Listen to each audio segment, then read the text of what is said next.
Hello and welcome to another weekly live stream. Tonight, yes, again, we will be doing caves.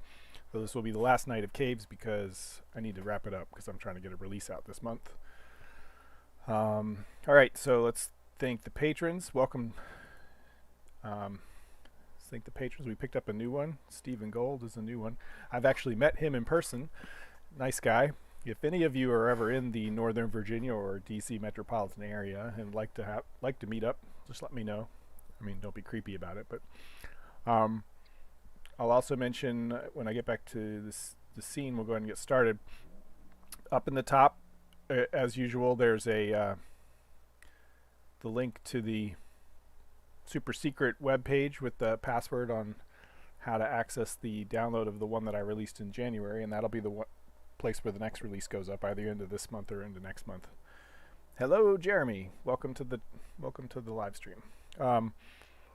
The That's also where there's a Discord link if you want to join the Discord.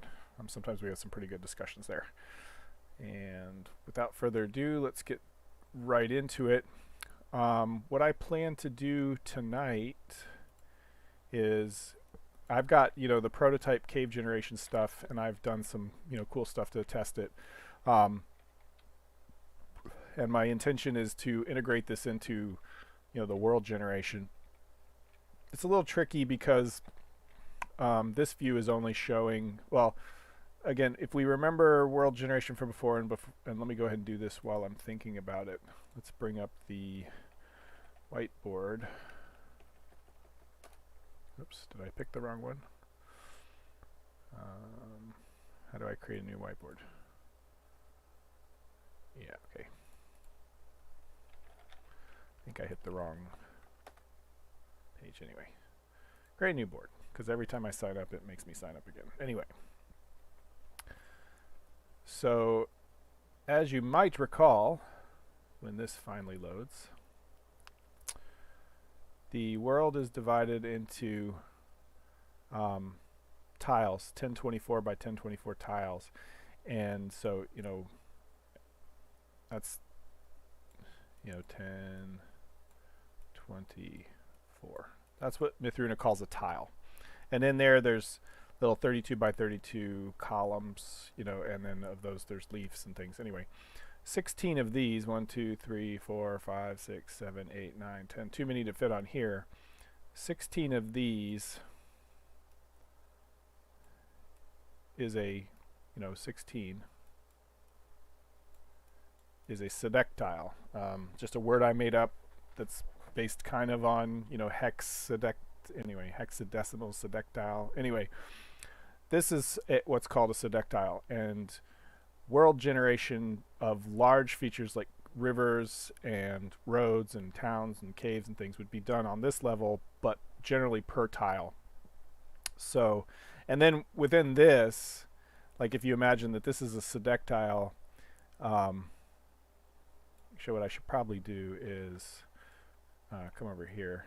So let's say we're zoomed way out and this is a sedectile, then world generation of large features actually done on what I call a workspace. And so what happens is we fully generate all of the, like anything that would leak out of here, like a river or a cave, we fully generate that in here, and we fully generate that in each of these three. And that's why we generate this. So, caves and rivers will, potentially cross boundaries, and they'll cross out into here. Even caves may do that. And that's as far as we go. And then when the game needs to build this sedectile, it will do the same thing for these three and move this out, and so on. And so eventually, all these surrounding things. But you can imagine this is a huge area of land. That's, 16 times 3 kilometers worth of land.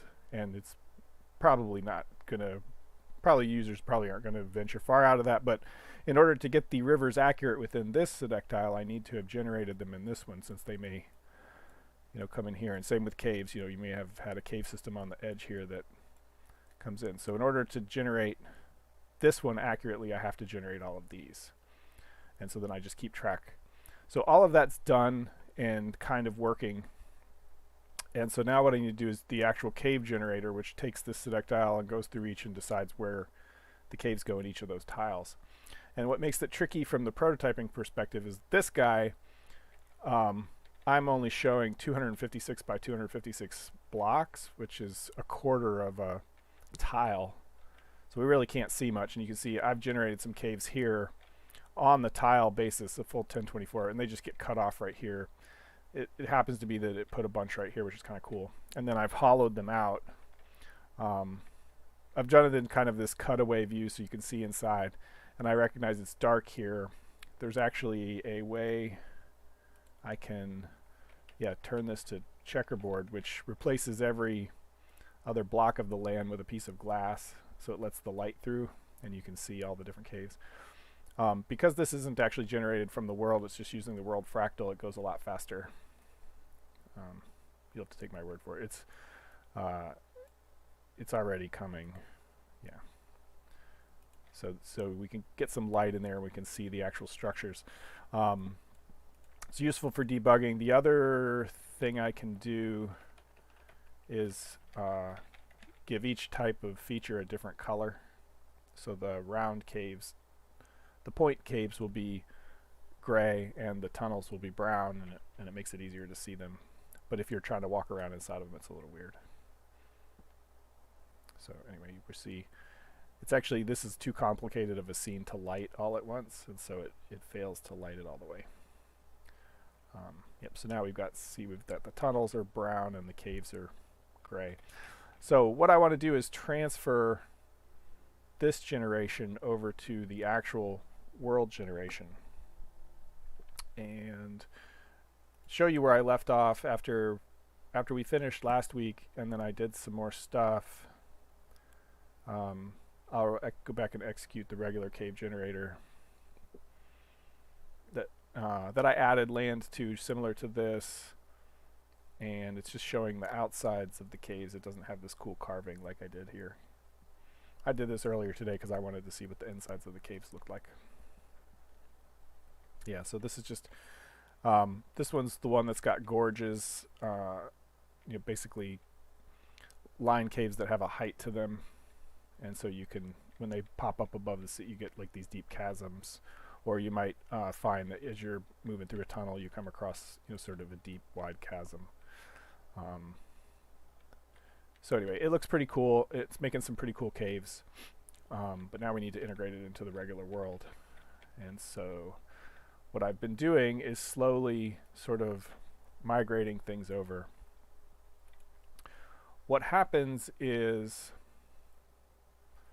in the cave generator, and we'll see what I was talking about earlier. We've got this workspace, which again is that 5 by 5, 16 kilometer, 5 times 16. What is that? 8 something. It's big enough that. So yeah, 81 kilometers. A workspace is 81 kilometers square. So we chop that up. We go through the middle 3 by 3 section, figure out what the sedactile is for that, and then in that sedactile, we're going to go through each of the tiles in there, the 1024 by 1024 areas, and then within there we'll calculate some started cave seeds, we'll propagate those caves, and so on. And what I mean by propagate is initially when you generate it, it'll plop down some seeds and then iterate a few times. Like I can go here and set back the max iterations. Where's that set up?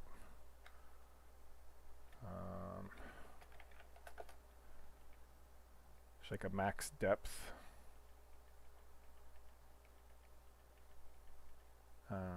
Max branch depth. So if we set this to like 2, we'll see that the caves won't go very deep, or they'll.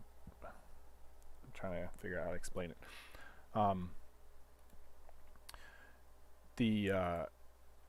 So as we're generating the caves, we decide I'm going to start a cave here, I'm going to start a cave here, I'm going to start a cave here, and then we go one iteration deep, which says, okay, for each of these seeds, how many branches do I want to make? Oh, I want to make 4 on this one. So let me randomly find, 4 branches. Maybe the other one's like this, shooting out. And there's only 2 here, so we randomly do 2 little ones. And then we have potentially caves on the other end, and they branch out, and so on. And so with each new pass, we make the caves more and more deep. So here's where we cut it off at 2 deep. So we came in here, for example, trying to see. Okay, so we started maybe here and went in,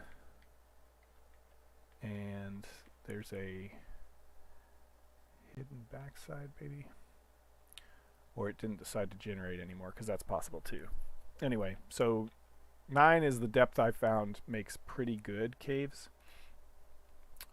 So that's where I tend to stop it. But if you wanted deeper and more complicated caves, you would increase that value. The other thing that controls what goes on is within a 1024 by 1024 area, I randomly pick a number between, what is it? So we randomly pick a number between 1 and 4 for how many above ground caves there will be in that square kilometer area, which means that that's where they start on the surface. And then beyond that, we may add another 3 of caves that will be generated underground. And I'll play with those numbers as we see them in the world, because the numbers that I used in Mithruna won't necessarily work well in the old Mithruna, won't necessarily work well in the new Mithruna, because new Mithruna has twice the ground under sea level that old Mithruna did. So probably we want to bump up this one. And just because it says they're not above ground doesn't mean they'll generate below ground, because they may also generate. Anyway, above ground. So what I started doing was sort of building the cave graph, nodes and links, these guys, that are sort of conceptual. They don't have geometry associated with them yet. It's just kind of the graph of the caves. And that's more or less what we're seeing here, just I've put them into graph form. If we go back over here, I'll talk about why I did it this way. Hey, how's it going, Gaming Dan?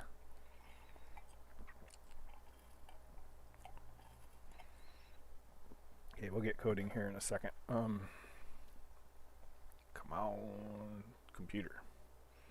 Do your computing. Okay. So you can see what I was playing with in this one is that when there's a straight shot like this is actually one cave that curves. When there's a straight shot like this, I chop it up and I randomize it so you don't end up with these really long straight caves all the time. Inside you don't notice it because the surface is randomized, but I just felt like it would make the caves more interesting if there was some variation. So when I build the graph, I build it from point cave to point cave, and then when we actually generate the geometry, I decide that I'm going to perturb it around and potentially even change the radius, which I did not do in here, but it would be cool if they slightly varied, +1, -1. All right, and so I built the graph data structures. I just finished that right before I got on this live stream, and the scripts have been modified to, let's go back over to, the scripts have been modified to use those. They had their own before, nodes, edges, and the graph. So now there's actual Java code to do that. And what I think I'm going to do is right now this prototype code is of course generating all the caves right in the prototype code, and as we move it over to the cave system in the real world generator, we won't want to have to boot up Mithruna every time. So I'll probably hack this to grab the tile and its cave systems and things, so that we can see them and how they look. In fact, probably worthwhile to build some sample caves. So what we'll do, so instead of random caves, we'll fill each tile with, you know, maybe like crisscross grid of caves, and then that way we can see where we are on the world and line ourselves up, and we'll know that we're pulling the features correctly. So for now, this is sort of the process, right? We calculate all the starting cave seeds, we propagate the caves out, calculate where the gorges are usually by sampling existing caves, propagate the gorges, and we create the influences, which are the actual things that Mithruna uses to take the blocks away, or maybe add new blocks and so on. And then we create the actual cave networks that hold those.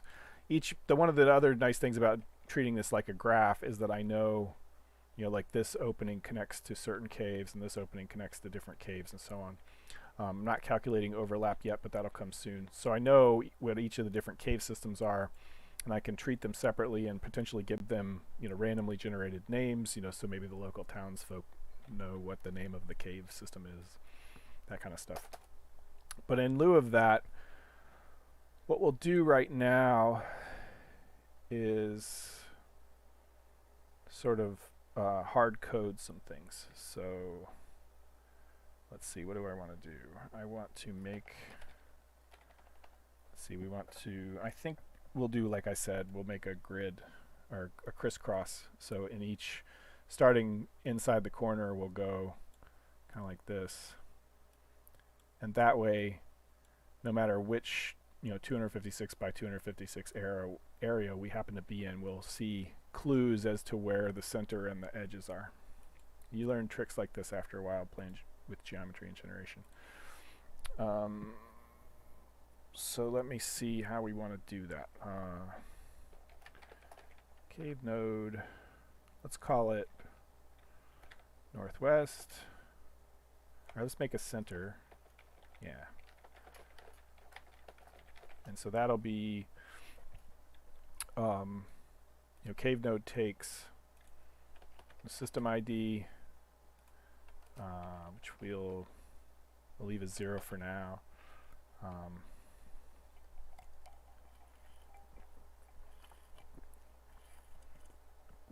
Actually, we'll just make them all tile ID for the moment.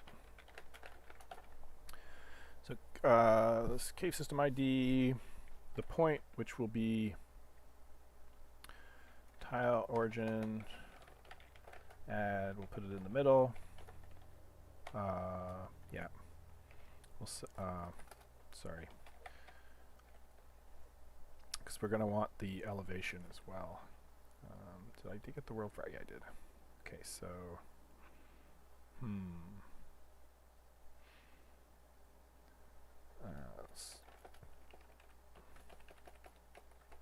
we're going to end up cut and pasting this code a lot. I don't want to add too much infrastructure because it'll just get in the way when I already have like lots of stuff I need to delete from. I don't want to like add a bunch more. Get elevation v.x v.z. Okay, so that gives us a 3D, basically on the surface of the world at that location, you know, in the center of the tile, we will add a cave v, and we will make it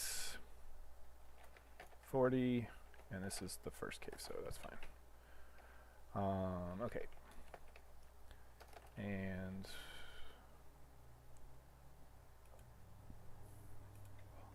we're going to need cave graph.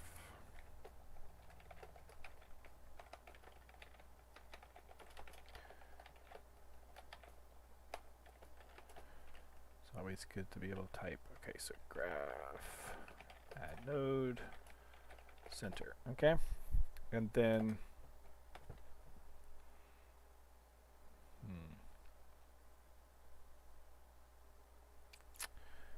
so then it's convenient.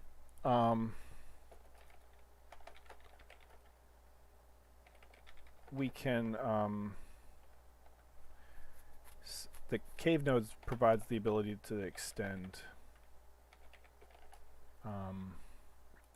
which means it'll create an edge already using the end and the radius. So we can say extend, right? It was the location and radius, yeah.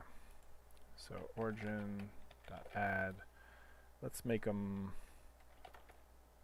Oh, so no, this is, we're going to end up cut and pasting this code a lot, as I said.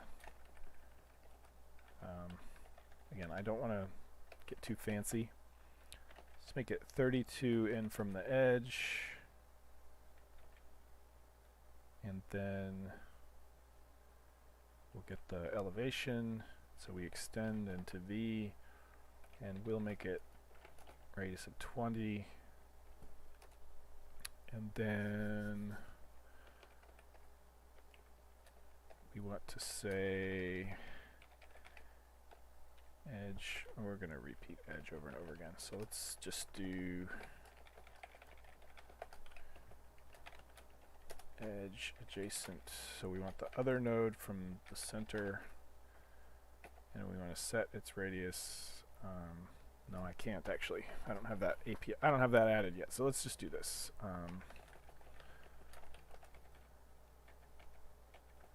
Let's see. We want 1, 2, 3, 4, 5, 6, 7, 8. 8 directions. So this will be whatever. I don't have to do the math. I can. So 5, 12, 32. Yep. This will be 34 minus 32, 32. So those are the top, right? And so this is the middle, and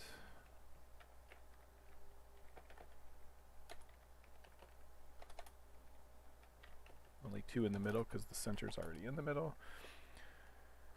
And then finally, going to do the bottom, which is going to be for each of these. Oops. And then 32, 5, 12, 10, 24, minus 32. And let the computer do the math for me. Okay, so now we've added, oh, I forgot to do the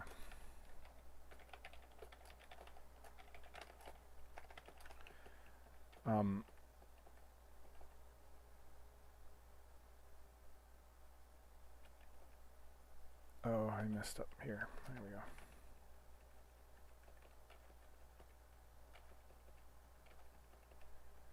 So the reason I'm doing this way rather than just add the influencers directly is because whatever infrastructure I build to convert the graph into the actual nodes, cave point influencers and line influencers and things will still work after I remove all this junk code. So normally, you know, we would be building this graph up here, and then we would create the influencers for the cave graph, and then we would create the cave networks for the influencers. And so that part I should be able to keep because I built the graph in the right way, and we'll just simplify it a little bit. So I'll flip this around a little bit for now because, see, cave network takes a feature ID, and I already have an example of doing that down here. Yeah. Okay, so normally I create a cave network per you know, graph, but or per node, starting node. But for now, we only have the one system per tile, so we'll just do it this way. And then, so we ought to be able to say cave node graph.get nodes. I think initially I'm just going to just put all the nodes in. No, I'll go ahead and do both. So we ought to say point influencer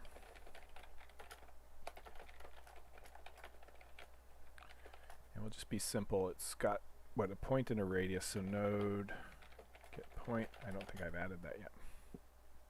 You know what, whatever we do, we're going to have to kill this, so I'm going to go kill that now.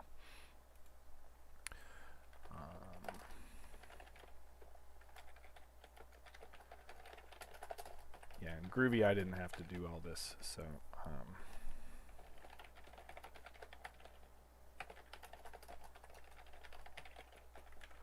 alright. So new point influencer, inner radius, outer radius, and we'll just use the radius for both of those.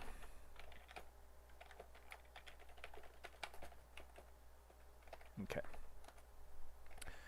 And then to caves, we will add, I think it's add influencer, yep.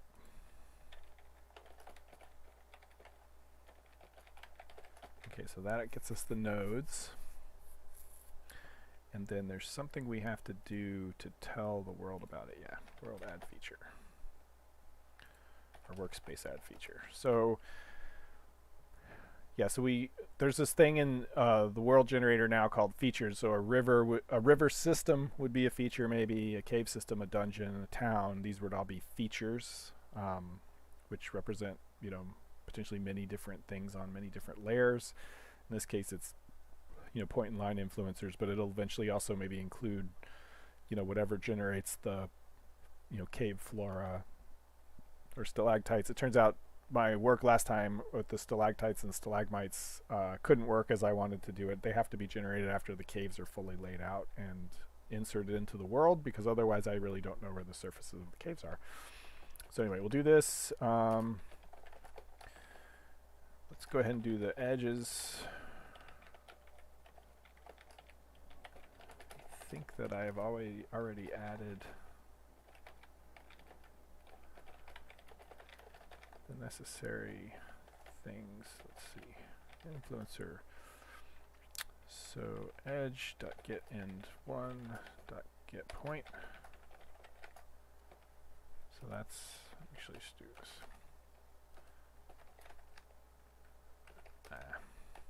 Okay, so those are both of the ends, and then edge.get radius, edge.get radius. I think that's all we need here.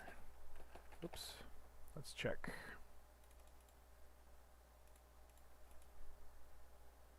Yep, start in radius. Did I add the right?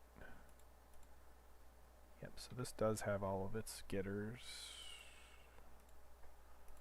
And then we'll do the same thing here. Oops. So actually, if I cleared the world out right now and ran, just make sure it actually compiles. I'm sure I've screwed something up somewhere. Yeah. Oh, yeah. I'm probably going to want to fix that at some point. Let's do this.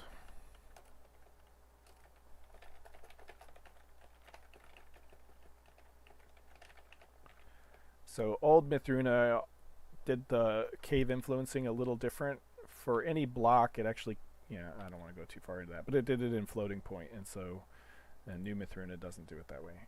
So that edge was already taken.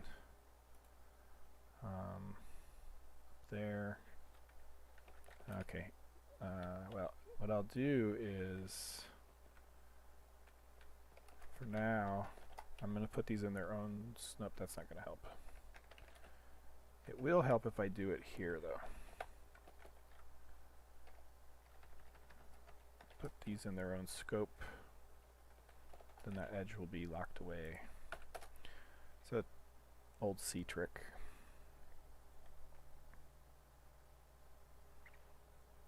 So, you know, programming is all about scope.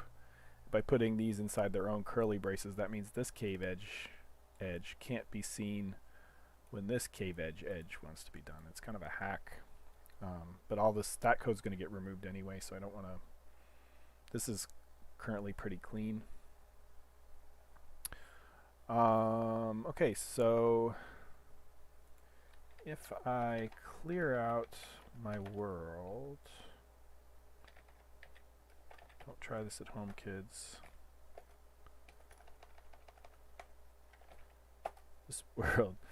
This world's entity database is so garbage by now. It's got probably tons of stuff in the database that actually doesn't match the world anymore. You know, torches and things that have been placed around in dungeons.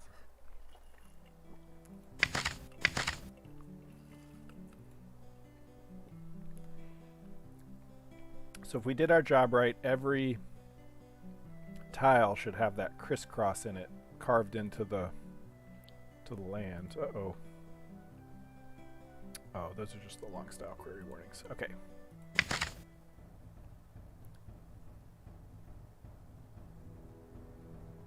So no matter where we go, we should see some oddly shaped craters and things. Wow, look at all of that. That seems excessive. Oh yeah, once per tile. Yeah.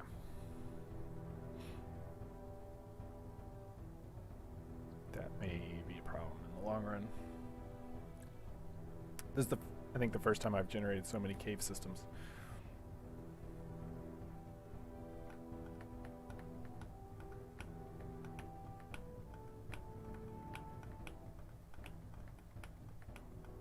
It's almost ready. There we go. So by confirming that this works at all in the world, I'll know how, if I should bother wiring it up into the prototype. Okay, I am seeing some stuff, I think. Of course, we're hung at the moment because of a different issue I have to fix before release, but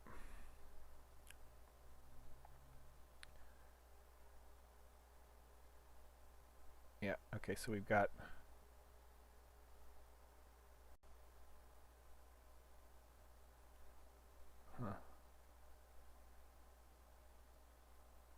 so we're in the midst of a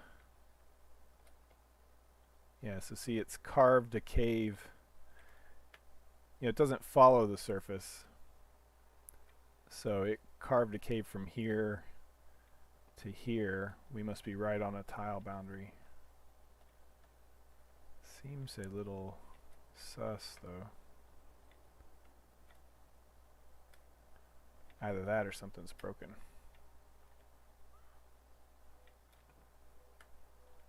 Because this comes out over here. Oh, and it goes back up.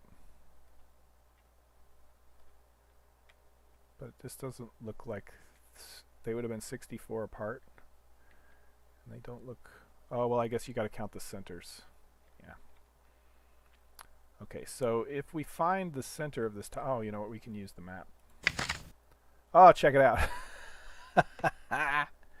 What did I miss?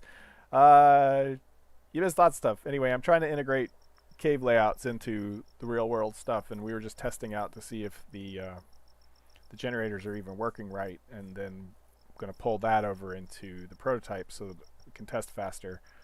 But yeah, so that's really interesting. So yeah, I'm right on a border, and that's why we see those two divots next to each other. And these apparently go deep enough to carve into the water, which is why they... it's kind of cool, actually.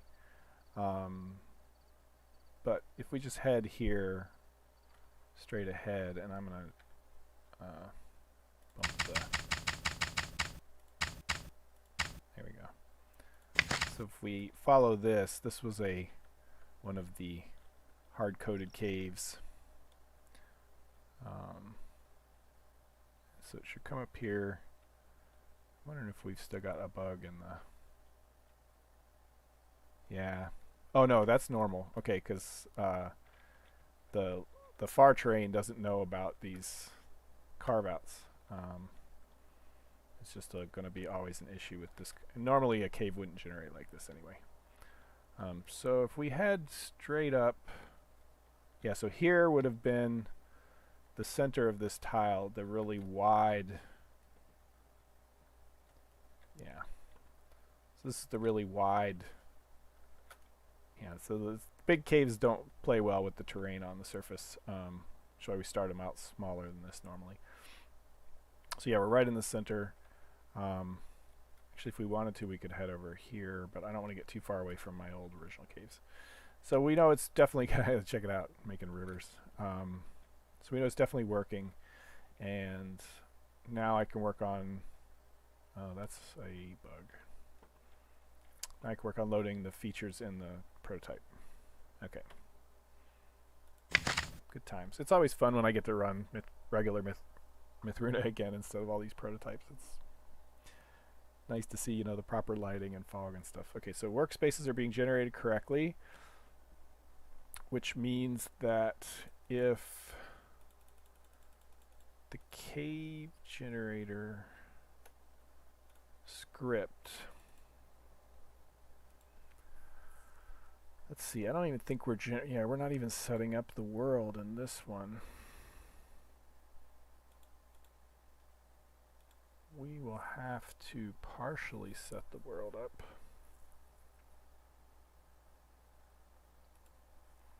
But I don't think we need to set up everything. We've got the world fractal.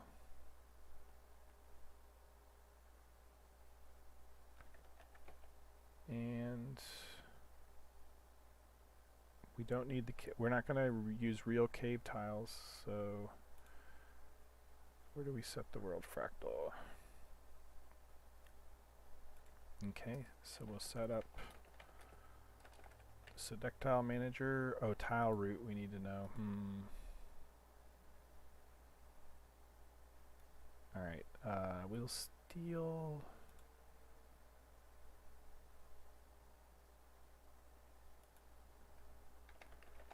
Steal this. It's weird doing this sort of surgery on the libraries. They weren't necessarily meant to run this way, but they're all components that can be instantiated separately. And so sometimes you can sort of unwire them just to get the part that you want.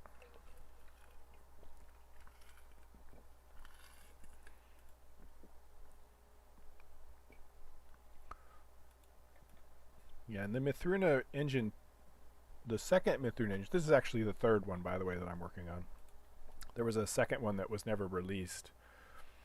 And it had this whole plug-in dependency system with code injection and all kinds of weird stuff. And so you'd wire all these things up externally. But I found every time I did it, I had to relearn how to do it.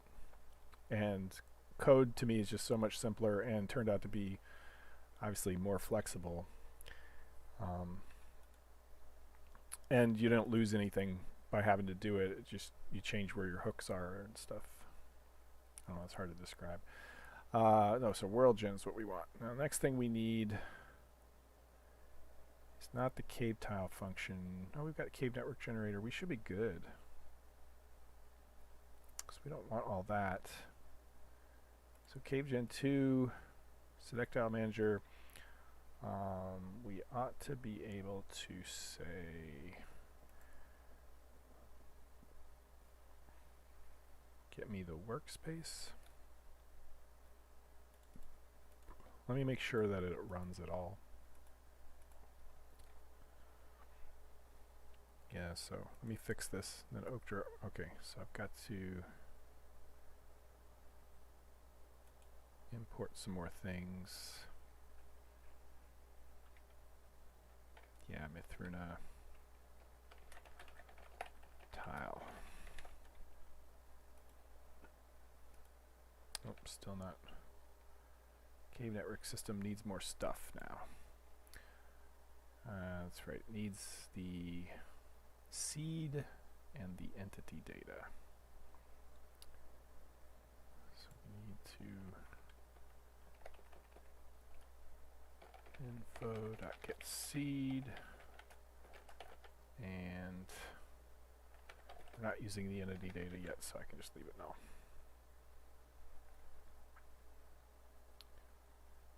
We don't need to do this anymore. Okay. So So this should give us the same garbage we were getting before. No, not garbage, but the prototype generation, and then I'll work on pulling up the prototype stuff, not the non-prototype stuff. Okay, so Oakster, this is what you missed. I was showing off this and how I've got this showing terrain and caves and stuff for the prototype generator, and I can run around it and all that stuff. But what I'm trying to do is get this integrated with just the world features, which should show that crisscross grid thingy that we were seeing in the world. And that way I can start moving this code over to that, and we'll be able to still test it in this prototype without having to boot the engine every time. Okay, so what do I want to do? Let's see, we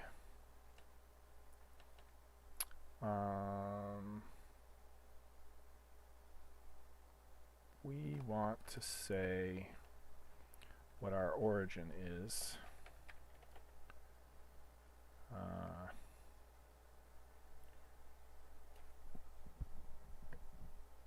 We'll call it corner. I think this is currently telling me my corner is currently, yeah, because 0 would be minus 400.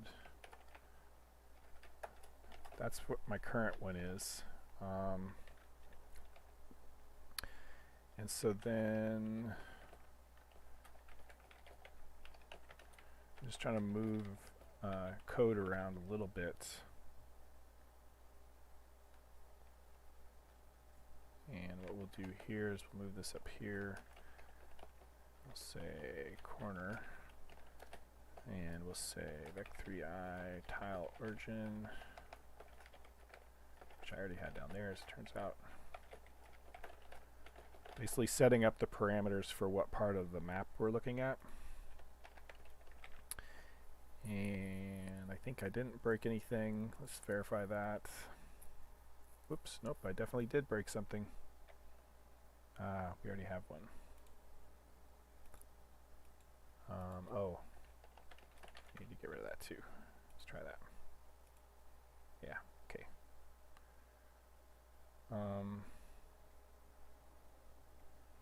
Okay.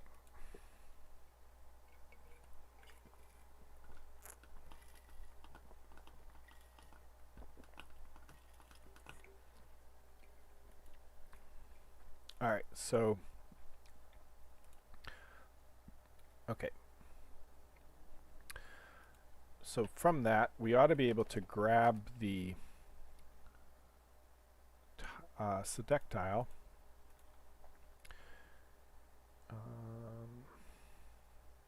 Get sedectile.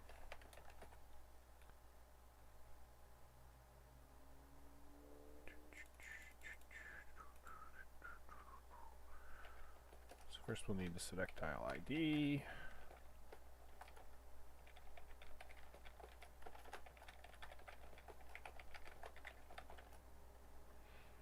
And now we should just keep past the same corner. That's fine.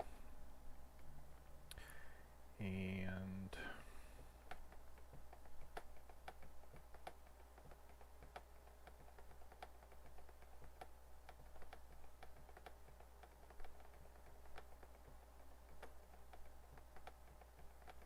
I'm sorry, I'm thinking ahead,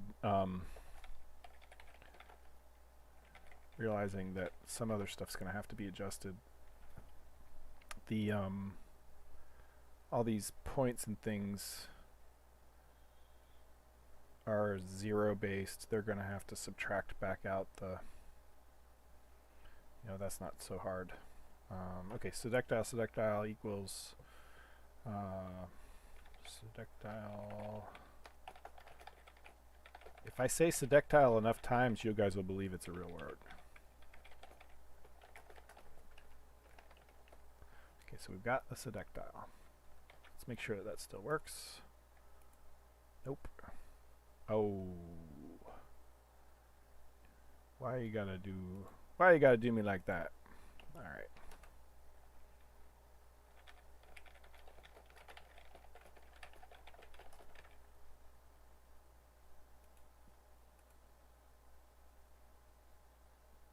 You look at that. Okay. So that is something to remember, that it's going to generate those features every time. And so I did this thing, was it the world generator? Yeah, there's no way to set the Sedectile Manager up without generating data. And so what I ended up doing was, I ended up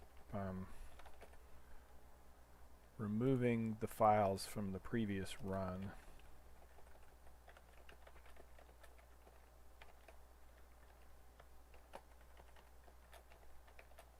Which we will want to do, after we initialize everything. Actually, we can do it even earlier.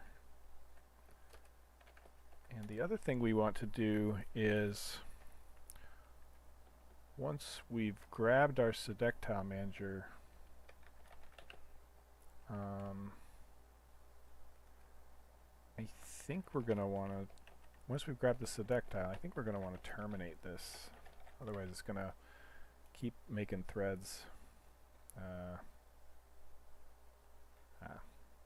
That's a dumb error. Groovy doesn't include that by default. Alright. It's always the little things. At least we got to see something in the engine. Okay, so first it's deleting all those old ones. Yeah, I probably want to consolidate those into fewer systems. Now it's generating the new ones. So that's speedy, isn't it?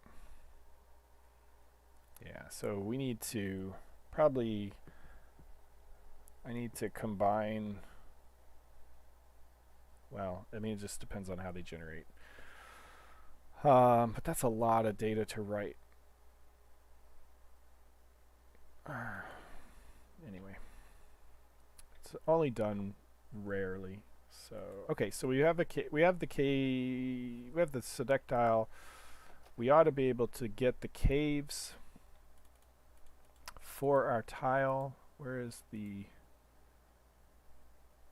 Sedectile? Okay, so yep, get feature IDs. That's what we want. Okay, so if we get this, I'm going to be able to say list cave network, cave networks equals. It's nice of you guys to sit through this. This was literally what I was working on this afternoon, and I could have probably done some bug fixes and things which might have been slightly more entertaining. I don't know, that's up to you guys.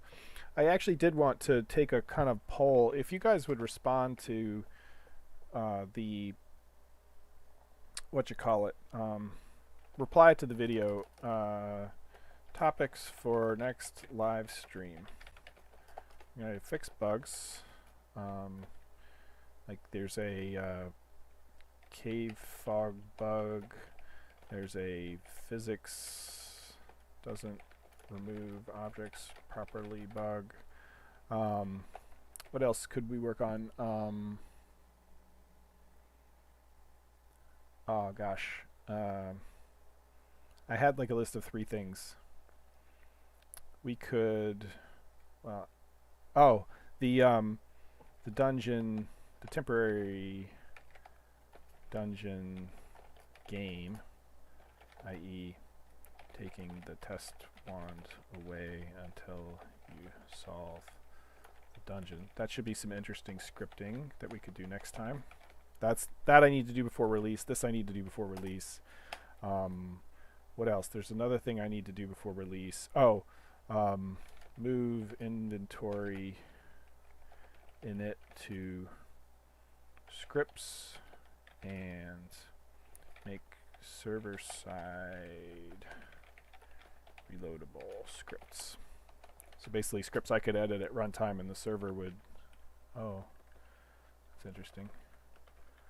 I didn't want it to do that. How do I unstrike through it? It doesn't matter. Oh, I see it now. So anyway, respond to the video or comment on the video with which one you would prefer to see. Oh, see, now it's... I want to undo that.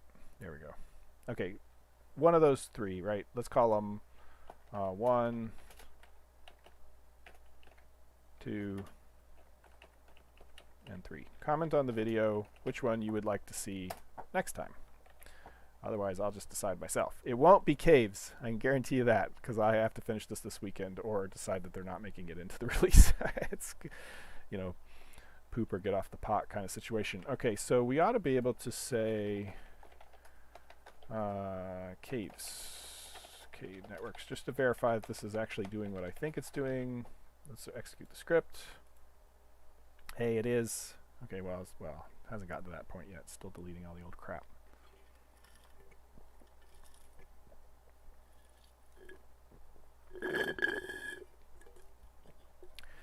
Even so, that considers, that's, I guess 16 times 16 is 256 times 9. Yeah, that's a lot of cave systems. I may have to think about that, or just limit the logging perhaps.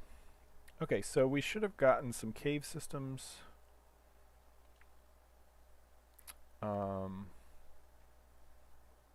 But I'm not seeing our log, and they'd be crap.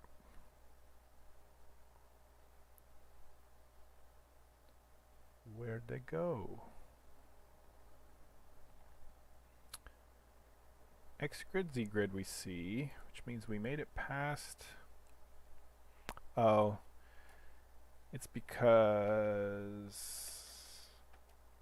all that stuff will get written during terminate. Poop. Wasted time. Wasted time! We don't got the time. It's almost time to stop.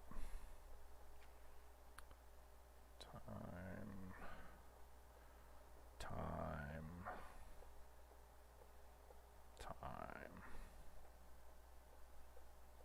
Okay, so what did it tell us? Did we get any? We did. We got... Okay, cool. We got the one for this tile. We must be in the middle of a tile. Yeah, because there's no... I put a grid line wherever the tile boundary is, and we don't see that. So that means we're in the middle of a tile. We found a network. And so we ought to be able to...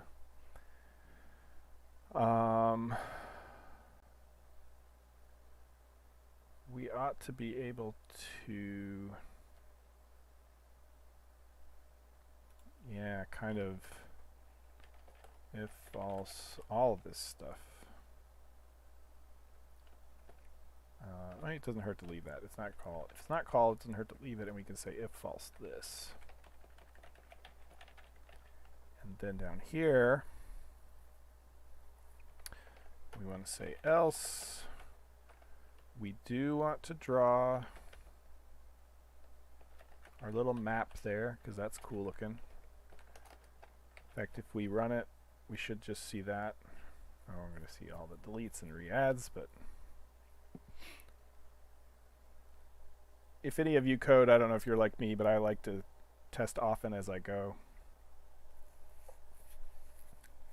Sit on solid foundations and so on. Yeah, so we got rid of those caves. And now we want to iterate over what I call them cave networks. Oops. And so cave networks. Each caves. And then a cave network would tell us what its influencers are, I believe. Cave network. Yep. My heart says 2, but my brain says 1. I'm really excited to see the whole inventory. Yeah. Well, character stats comes way later. But that was my attempt to try to generate YouTube traffic for the algorithm too. So if you have an opinion, make sure you comment on the video. Feed the algorithm. One of these days I'm going to create an animation of a big troll looking thing feeding itself, and I'm naming him algorithm. What are you making? I'm making a game. I know that's not. So we're trying to move the cave generation from into the real world. Anyway, I'm prototyping. We're 55 minutes into the stream, so I'd have a lot to recover at this point. So but I'm trying to, so we're getting the features from the world, getting a cave network from the world. I'm trying to display it in my little prototype here so that I don't have to run the game every time I want to.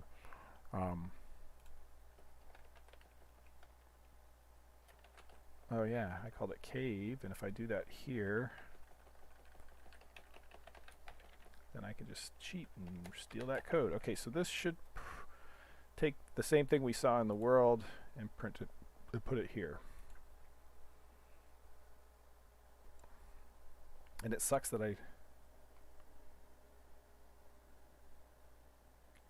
I do want to do VR. The issue is that thanks Melon TV. I've screwed something up somewhere. The issue with VR is doing it in such a way that the headset can handle it.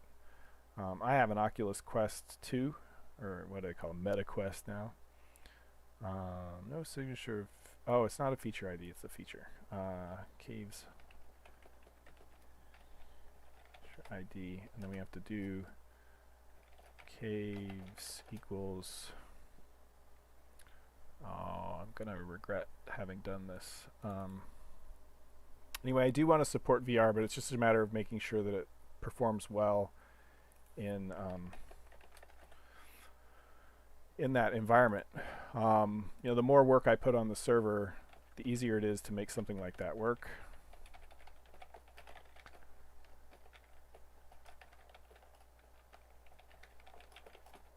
I think this is going to fail because because I've terminated the database. I'm not sure it'll be still able to read. But yeah, I really, really want it VR, because I mean, when I think about swinging the swords around and using your tools, and really you'd want the VR controls to control all that and not have a joystick. I just think it would be really nice. That's been the dream ever since I started making video games. Okay, so still messing up. Feature registry doesn't have a get feature. I've screwed something up, I have. Tile, feature registry. Get feature, oh, I need the type. And why do we need the type? Because Java generics are dumb. And I didn't want to cheat. Okay, so, well, we know at least got that far. So, yeah, and to be clear, Melon TV, if you're not familiar with the game, this is not the game here. This is just a prototype. Actually, this is the editor I use to make block objects and things for the in use in the game. But I've hacked it to allow scripting and things so that, yeah, not initialized. I knew that was going to come up. I knew it. Gotta do this last. Okay, well, that'll be fine. It's just going to destroy my console. And again, if anybody watching this, if you want to try the version that I released in January of the test engine build, the link is up here in the upper left corner. You go there and enter that password. That's also where you can join the Discord and hang out with other people, our fellow Mithrunians. Hang out with other fans. Okay, so we should have done. Alright. Okay, I know what's wrong now. We're doing everything right, except all of these draw calls are expecting the point to be in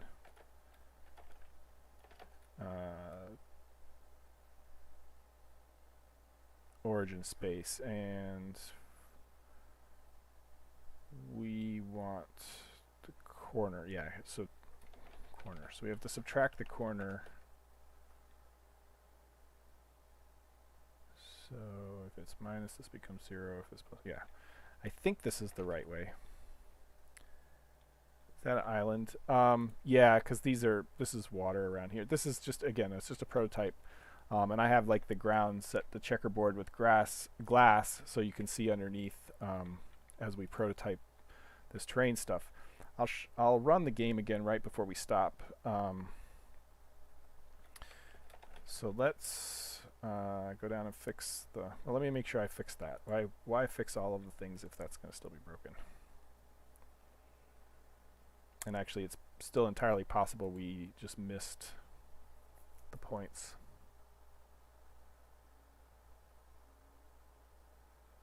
Although what I could do, yeah. So this section of the world here is this right here, kind of like this section of this, map here. It was interesting for testing caves because it had parts that were underwater and parts that were above water. And I think what I need to do is make sure that let's put our center right back at 0, and we'll be underwater, but at least I'll know what I'm looking at. And so we execute.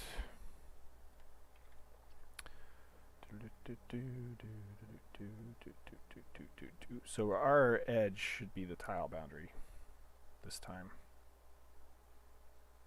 And so we should see, yeah, so we've got caves.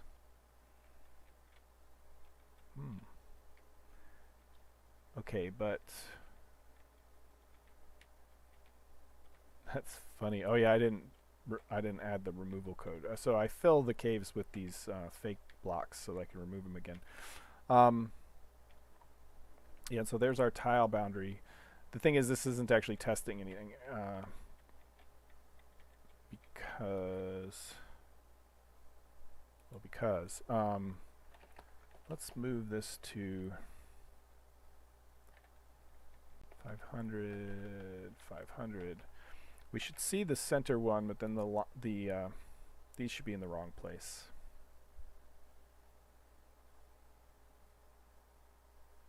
So right now on this screen, on this map, we're out here somewhere.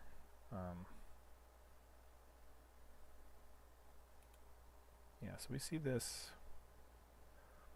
I think it's because we're still symmetrical that's still right, but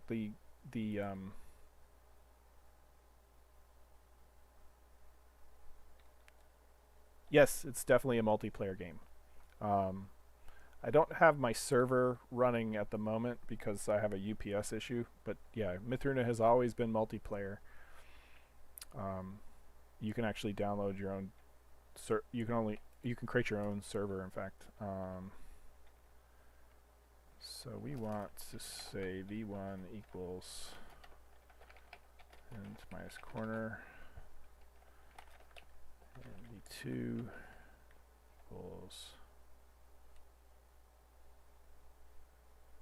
line at start, and then we want to say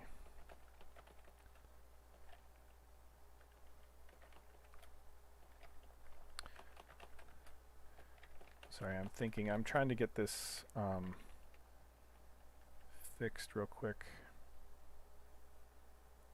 And yeah, so everywhere we said line start should be v1,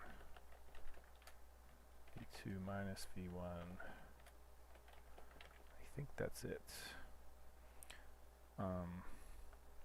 Basically all of my hacked in draw things were meant to work in 0, 0 space. So if we do this again, it should show up the same.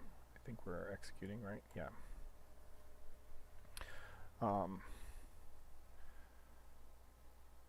That's, yeah. Okay, so now, yeah, that's right. So now we're getting everything like we're supposed to.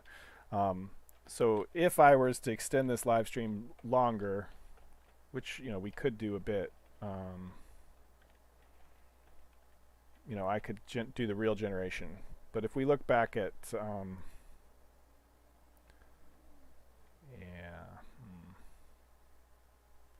Yeah, so now I've broken the old prototype stuff, but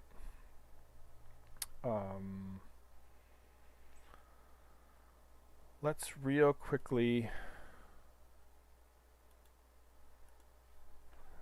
I'm trying to think how to wrap this up. We're 5 minutes over the end. I don't know who's sticking around at this point. Of course, got 5 concurrent viewers, so we could go a little longer. It's the kitty cat face. So let's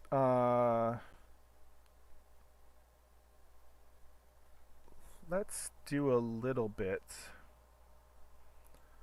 of code stealing. Maybe we'll just randomly place some stuff, and I'll show you what I'm trying to do, right? So, you know, we added all these fake caves, and see, this is kind of cool because now I can say, oops, this was sample code, so just say if false for now.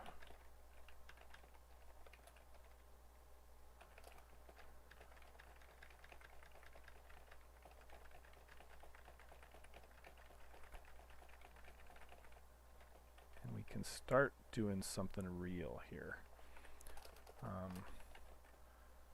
So we want to list cave node seeds, and we want how many above ground. I'm going to say at least 1, and up to 4. And then the total seed count will be whatever above ground is, plus an potentially additional 3.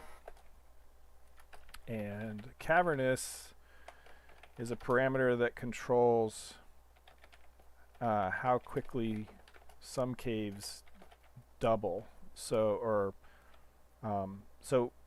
as caves get, you know, propagated, they tend to get smaller because they use the previous cave size to randomize the new cave size, which means that they're going to go down and never up. Okay, I'm going to... All right. Thanks, Melon. Thanks for joining. You can always watch the rest of the live stream after the fact. It's being recorded. Good luck on your homework. Wish you the best. Okay, so let me continue on here. Where was I? Here. Okay. So, yeah, so it controls every now and then there's like a 50-50 chance that even as the cave gets narrower and narrower, that it'll suddenly expand again up to, you know, whatever the cavernous, you know, up at least double some amount. I can't remember how it actually works, so we'll see it in a minute. Okay, so interesting. I equals 0, I is less than seed count. So we're going to generate that many random caves to start with. And it's easy because we're doing it per tile. So, okay, so that's where it's going to go. And what is the min radius? I think... Thanks for hanging in, guys. I just want to see something random in the game, right? Okay, so we will want to steal all of this so that I don't have to retype it. And I'm going to hack it in the wrong place.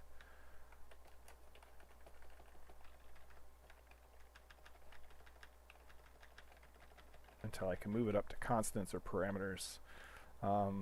Okay, so the radius min radius times the margin.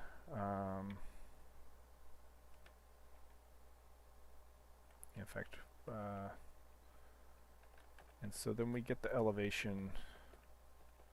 I'm just going to steal all this stuff. Put it up here. We don't need this anymore because we got it already. Okay. So the elevation is world fractal get elevation xz, cast that to int, which is basically a floor.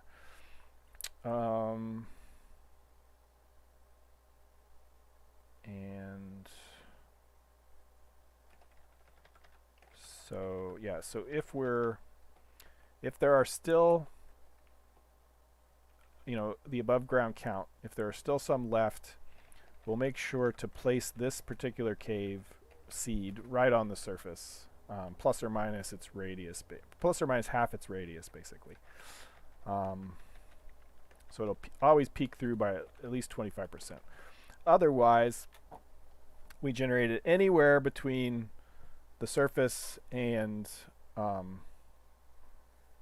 bedrock plus, you know, some margin, which in this case is 12. So we'll never go all the way down to 12 meters or all the way down to 0. All right, and so then we shouldn't, yes, we do. We need our tile origin.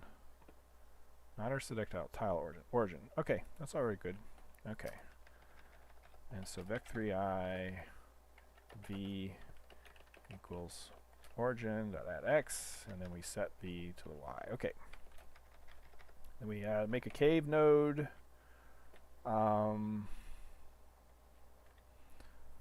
Which I think every one of these I'm going to, because we already had too many IDs, I'm going to just make, we'll just continue to use the tile ID for now. So that's not right. I'm going to have to go back and fix that. We've got the radius, got the cave graph,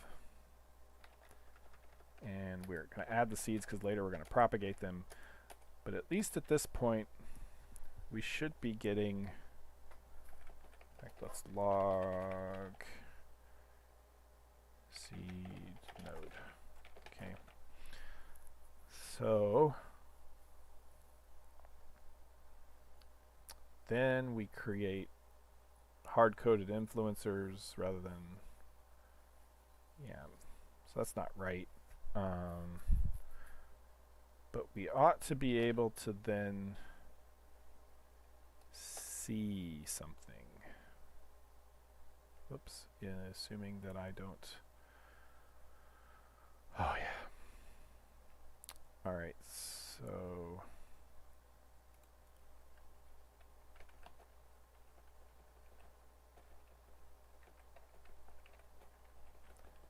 gotta fix all these guys. X and C, this isn't right either, so it's good I checked.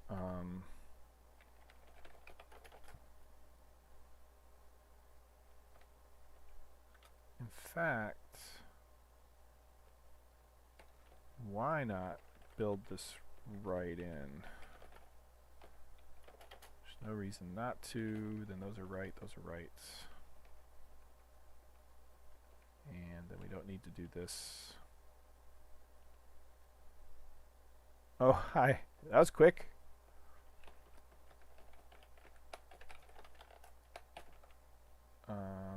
No, B is new vec3i bx, comma by, comma bz. Int.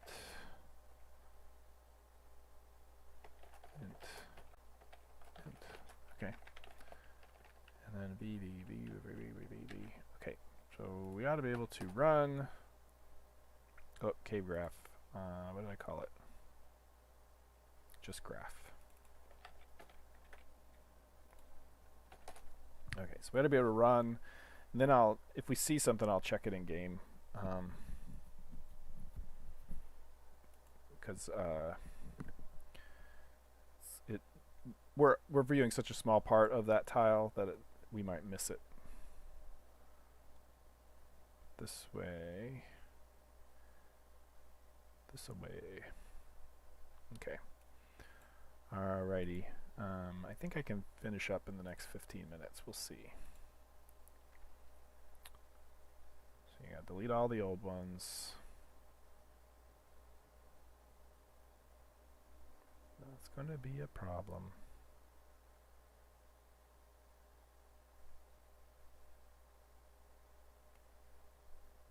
Huh.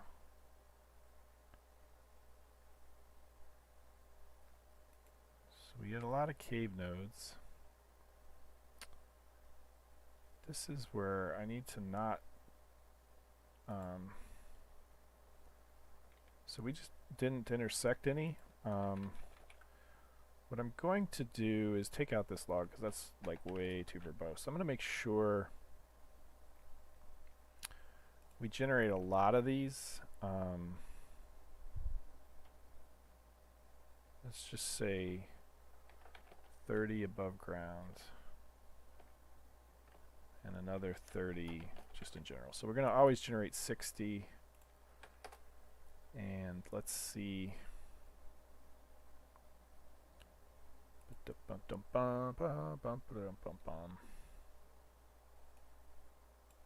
Maybe we randomly generated one.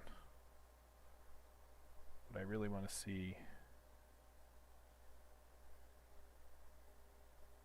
What is the janitor name? I don't know what you're talking about.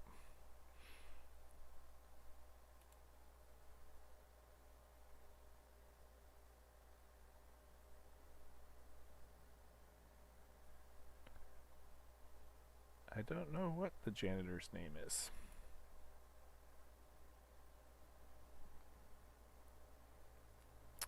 Alrighty. Okay, so we did get, yeah, so we did get a couple caves. So it's working in that sense. Okay, so we did get, you don't want caves to appear too often, but this way we'll at least see what we've got. Okay? And so now we can propagate some caves. Which we have to do in code, but we can at least check it. So we generated a bunch of caves. Now we need to propagate those caves. I'm going to hack this in too, because why not? While not seeds is empty. While the seeds are not empty, we will do some stuff. And I'm going to steal that from here. That's what this was. And what we did. Okay, so as I indent it, I'm going to redo some of it. So we've got cave nodes, seed equals seeds.remove. So this is inefficient. I'll have to replace that. If the seed depth is greater than the max cave branch depth, then we continue.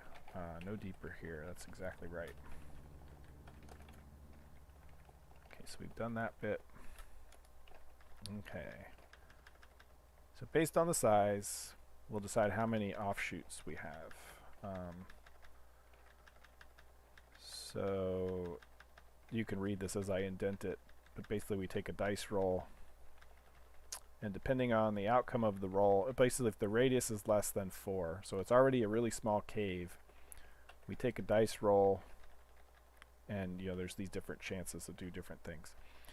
Otherwise, if it's less than 10, so 20 meters diameter, we'll just randomly decide a count between 0 and 3. And otherwise, if the radius is more than 10 or equal to 10, we'll just create 0 to 7 branches. And then if we happen to be not very deep yet, I want to encourage the caves to keep going. And so we'll just arbitrarily up the count to 4 to make sure that it does stuff. Okay. And then for each count, so if we decide how many branches we're going to do, we're going to calculate an offshoot. And this is unfortunate. I have to copy this method over. Okay, so we're going to need random position, which means we're going to need these two things. I think I'm going to rewrite these as a Gaussian. It's neither here nor there, but I'm just thinking about it.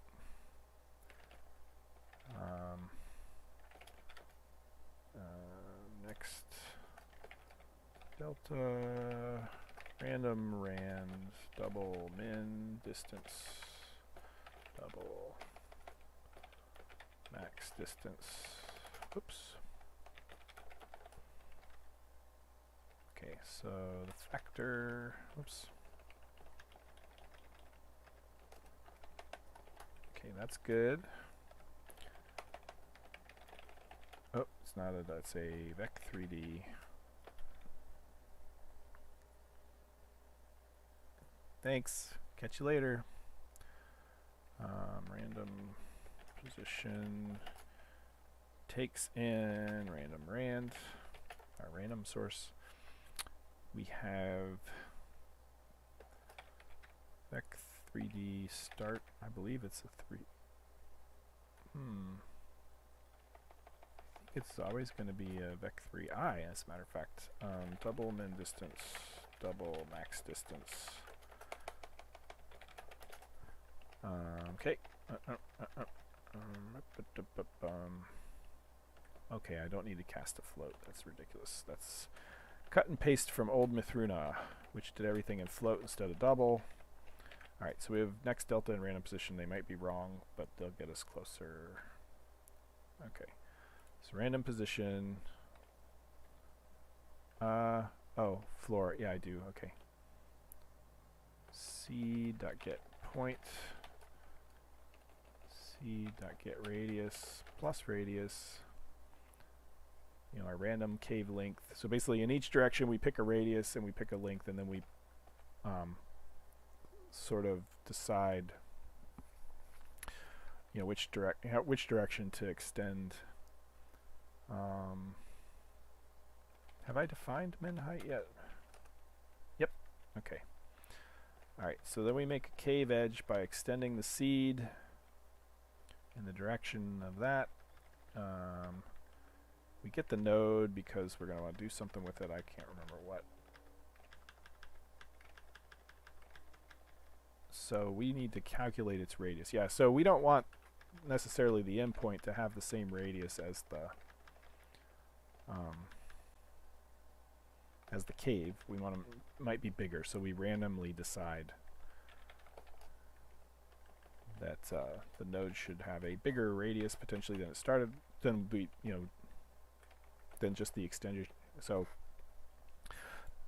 what I mean is, you know, we started here and we figured out this cave should extend off in this direction with some, you know, radius, and then we cap it off with that next node. But that node actually hasn't generated anything yet, but if it does, we figure out what radius we want it to be, and then it might generate another point cave there. You know, caves can just dead end. They don't necessarily generate, but the graph will still have a node there. And we need to know what its radius is. So we set the radius, which I haven't added to cave node yet.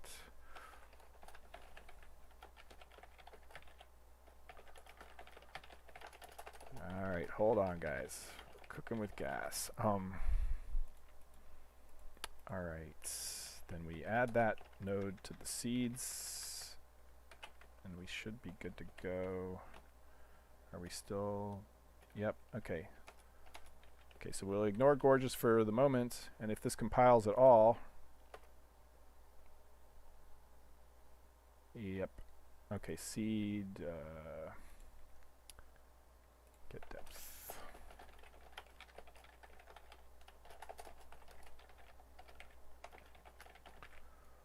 Alright. So seed.depth up here. Needs to be get depth. What else did it complain about? Seed.radius, which need to get radius. But Groovy makes you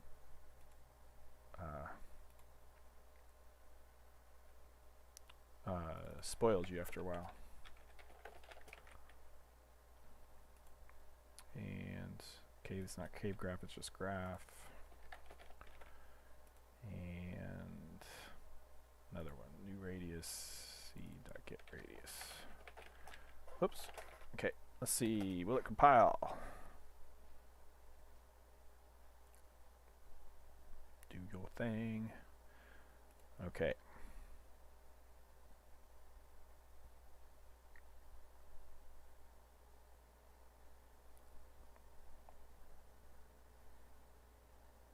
Come on, caves.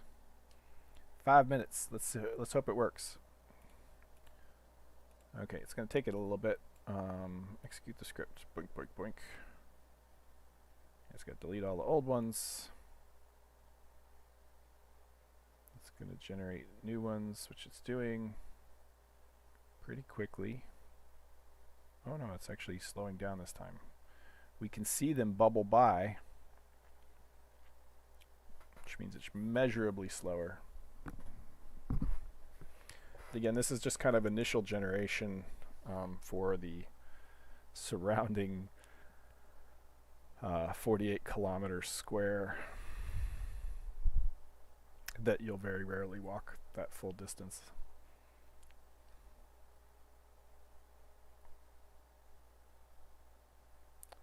But boy, oh boy, I'm gonna have to think of something though. Yeah, so this weekend's all going to be about streamlining and optimizing this and finalizing it. Yeah. The fuse is lit.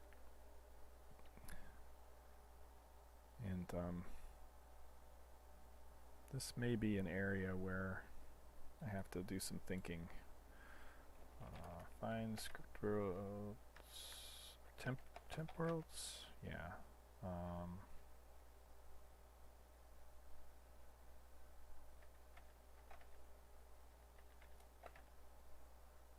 TileDB features. Yeah, actually, what I want to do is dir /a or /s. Yeah, just curious how big these files are. Oh, sizable.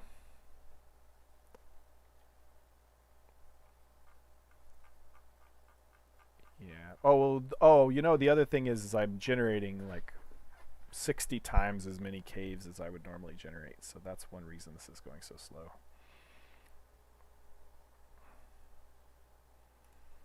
But we ought to be able to find, we ought to be able to go back here, dash name star.cave network. Okay, and then see how many there are.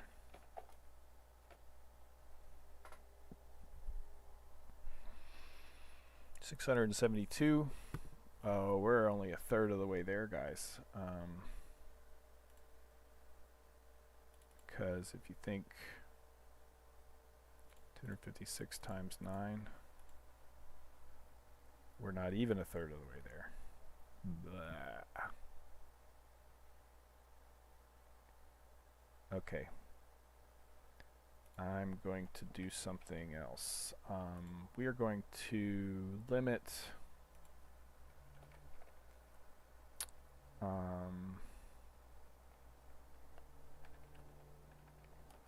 just going to say int xs equals 0, int zs equals 0.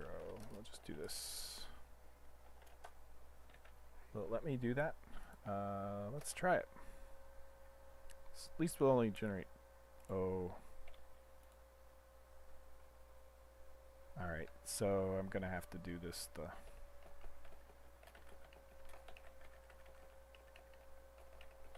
let's go 0 0 0. So that's dumb. Uh-oh. YouTube is not receiving enough data. Let's see. So we're just going to do at least the center sedactile. That'll be 256 caves.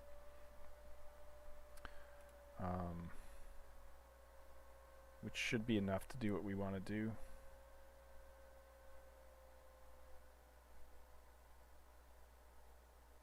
Caves are kind of a weird thing that may not fit this particular generation strategy very well. Old Mithruna did it based on the tile, not on the sedactile, and it could be that that's where we end up having to go in the end. It's back to just tile based for something like this that doesn't stretch very far. It's unlikely that a cave would ever span a tile, let alone a sedactile. So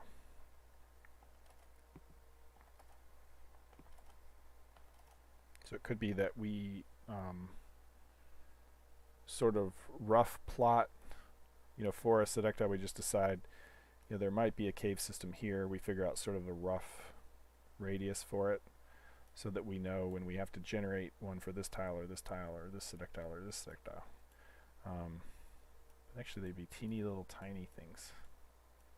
Yeah.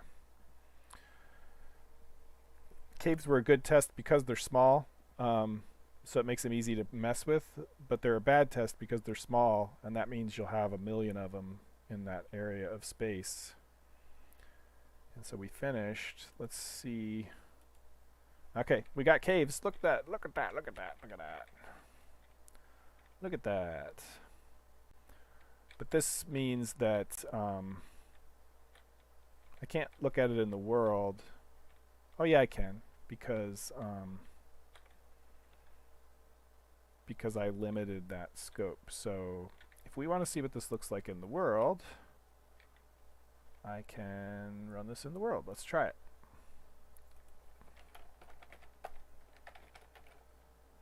I gotta remove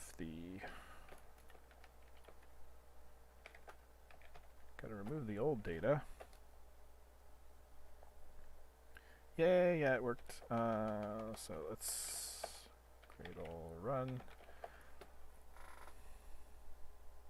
And so this may randomly do some weird things because of the Sedectile boundary issue. We're only generating for one Sedectile. So wow, that's loud. I have the sound effects turned up all the way because when I was testing the sound distances and the fall off, because I wanted sound to fall off much faster than physics says it should. One thing about Block World games is they set the field of view really wide. You can see, like, we can see this whole corner, because that makes this part of the map look farther away than it actually is. With a narrow field of view, that looks much closer because these angles are all wider. Just trust me. But because of that, when you have a sound playing over there, it looks further away than it sounds, and so I did some testing, and anyway, I had to have the sound effects up really loud to really hear them. Yeah, look at this. I gotta fix this.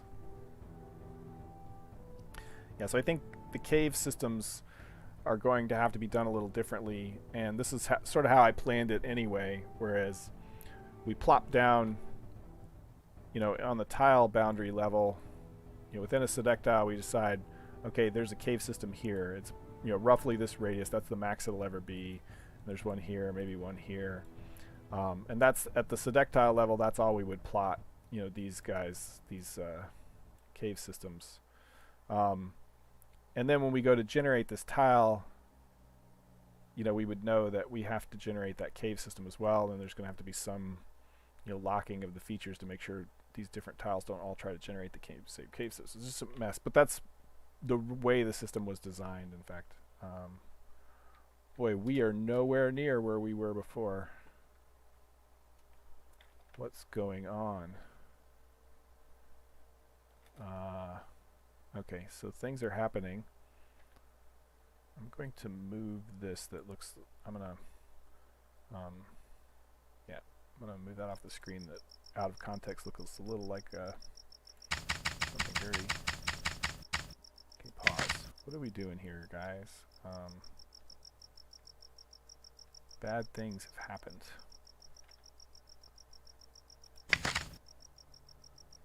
We're still generating all of those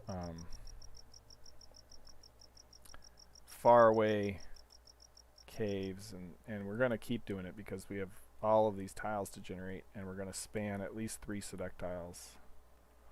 So this may not finish in our in a span of time that's useful for us. I'm trying to think why this is. Why did we end up up there?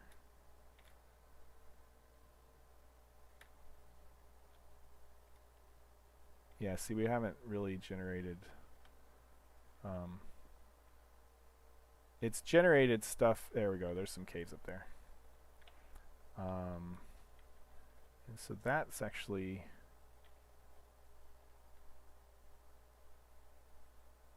over here. but because of the far terrain, we can't actually see anything yet. Yeah. And even if we tried to click blocks, yeah, I'm definitely going to have to fix that. So there's definitely some caves being generated. I would like to see them, though. Yeah. I'm just trying to generate too much stuff at once. The other thing I could do is in the config I could turn off the far terrain. So let's try that. Terrain level 0. And no far trees, no far. Okay, let's try again.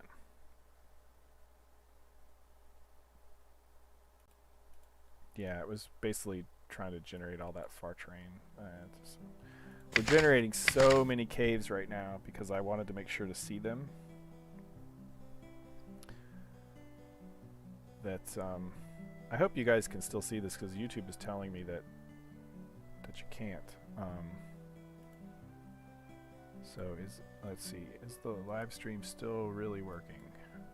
Yeah, I did want to go here. Oh, yeah, so I should have left that tab up, eh?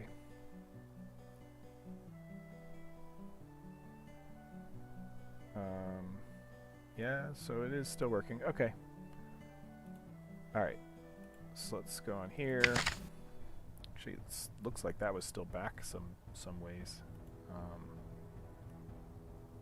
What's it complaining about? Yeah, great.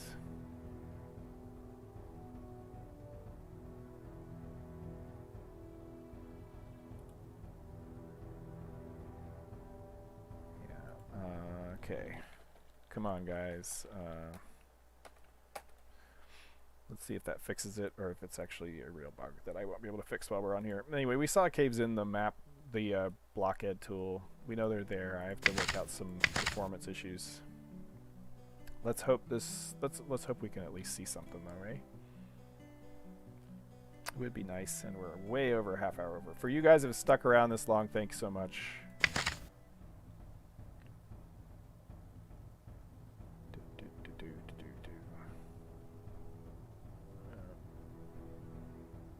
Just a warning, not an error now. That's at least nice. Okay, so we're generating a whole bunch of features.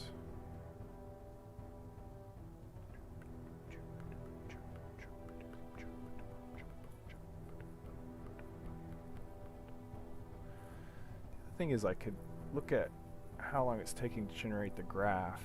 And just generate the graphs and not generate the influencers until we need them. That might work. Yeah. Coming on. Come on. Come on. You can do it. Come on, game. Yeah, just we're generating so many caves. There's a reason I keep the count down.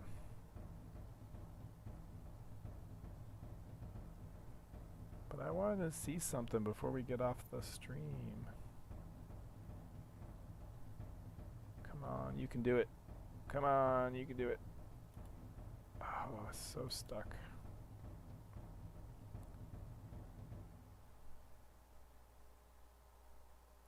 The music even stopped looping. Oh, there it goes. Yeah, see, all of these, of course, they're slowing it down to even log. These are actually morphing tiles, and so there's just so many point influencers and things on that one tile. Hey, we got a little farther. Hey, Cassidy. So, come on. It seemed to go faster last time. I think it's trying to do more of the correct thing. Yeah, so we're getting these index out of bounds exceptions, which means I've done something really wrong.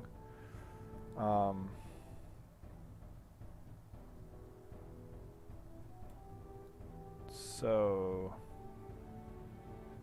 this is a stream about I'm developing the game Mithruna, and once a week on Friday nights, usually at 9, it's going to move to 7:30. You know, I code for about an hour and show people what I'm working on. Today we are having productivity issues. I got some stuff working and I was trying to see it actually in the game, and I'm just getting a lot of errors, and so I'm not sure it's going to work.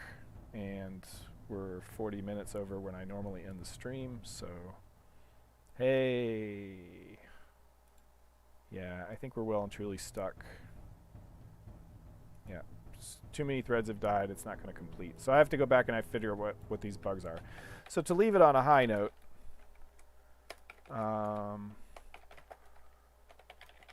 let's look at where it was working. That is a lot of, yeah. That wasn't really code, that was debug output. But we'll look at, so we can't see it in the game, but we can see it in the little prototype tool. And so we can leave it on at least a nice screenshot, because there's so many bugs with that in the world generator that I have to do that. I'm not going to get that working on the live stream, unfortunately. But it is doing what it's supposed to do, and we'll see it here in a second. And I could potentially run around. Yeah, exactly. Well, but I mean, yeah, if it's for a good reason, but it's not in this particular case for a particularly good reason. So I need to work on. It's very hard to write performant code in the middle of a live stream. Is Mithruna a game that will be on Steam? I do hope to release it on Steam at some point. That is the plan. That was not the original plan 10 years ago, but you know, things have changed. But today that's probably what it's going to be on Steam and anywhere else that I think to publish. But that, I think we're probably a year away from that. I'd like to think that maybe before the end of 2023 I could at least get it in like early access or whatever, but that's not even clear at this point. So this is the prototype tool. So we can see that the caves were working, and of course I didn't add the removal, so we can't run around the insides because that's all just full of. But anyway, so we can see the caves are working, and if I get the issues worked out with the real engine, you know, I'll be able to run around. So that'll be my job this weekend, is to finalize all of that. And next week's live stream we'll work on something else, and I'll just show you what I've gotten done. But that's going to be the big deal, is getting caves working. So that's that. And I think that's where I'll wrap it up. Thanks for joining, guys. And if you were new to the channel, you know, subscribe, like, comment, etc. I do this once a week. Next week I think we'll still be at 9 o'clock, and then after that, for the most of the summer, I'll move it to 7:30, 7:30 to 8:30. You know, with possibly running long like we frequently do. And so I'll go ahead and, you know, thank everybody. Like, comment, subscribe. Thanks for watching. The likes and the comments and subscribes, they really help. I'm trying to get to 900 subscribers by my birthday, which is the end of the month. I'll thank my patrons again too. Thanks for, you know, teamwork makes the dream work. Oh, yeah. Oh, thanks. Well, I hope you continue joining us, Cassidy. We have a pretty good crew here that likes to watch. It's a small crew, but cave fog. Yeah, it's a cave fog problem. I should have probably shown you guys what the cave fog problem was, but when you're deep underground and the caves are really far and your fog is really short, you can see that bright fog, and it doesn't make any sense because there's no sunlight, so there really shouldn't be bright fog. So I got to fix that. It's a relatively simple fix, but there's a bunch of those little lighting fixes and some other things that I want to take care of, and so maybe we'll do that next week. All right, thanks, guys, and I will see you next time. Thanks for participating in the stream. Like, comment, subscribe. Maybe we can get me to 900 subs by the end of July, which is my birthday, and I will catch you guys next time.